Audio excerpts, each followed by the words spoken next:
আমরা সবাই মোবাইল সাধারণত 12 ঘন্টা টাইম সেট করে থাকি। আপনার মোবাইলে যদি 24 ঘন্টা টাইম সেট হয়ে যায় তাহলে আপনার নিজের কাছেও কিন্তু বিরক্ত লাগবে, আর এখন কয়টা বাজে সঠিক বলতে পারবেন না।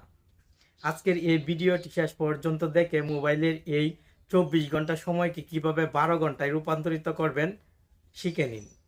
টেকন বাংলা চ্যানেলের আরও একটি ভিডিও আপনি দেখছেন, আর আমি আছি আপনার বন্ধু নাসিম। চলুন মোবাইল স্ক্রিনে।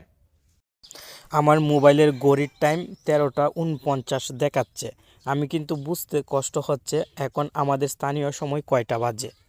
আমাদের স্থানীয় সময় 1টা 49 বাজে। এরকম সমস্যা আপনার মোবাইলে থাকলে প্রথমে মোবাইলের সেটিংসে চলে আসবেন, দেন নিচের দিকে চলে আসবেন। এখানে পেয়ে যাবেন সিস্টেম সেটিংস। আপনি এই সিস্টেম সেটিংসে ক্লিক করবেন এবং এখান থেকে ডেট অ্যান্ড টাইমে ক্লিক করবেন।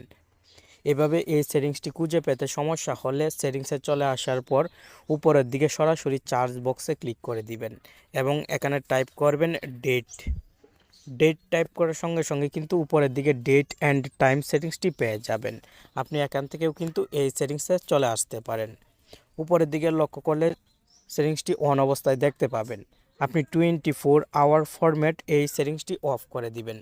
সঙ্গে সঙ্গে দেখবেন আপনার মোবাইলের টাইম ঠিক হয়ে গেছে। এই যে দেখেন আমার মোবাইলের টাইম এখন 1টা 49:50 দেখাচ্ছে।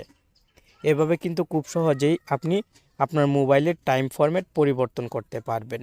ভিডিওটি ভালো লাগলে লাইক কমেন্ট করবেন, আর প্রতিনিয়তই গুরুত্বপূর্ণ ভিডিও পেতে আমাদের সাথেই থাকবেন। ধন্যবাদ।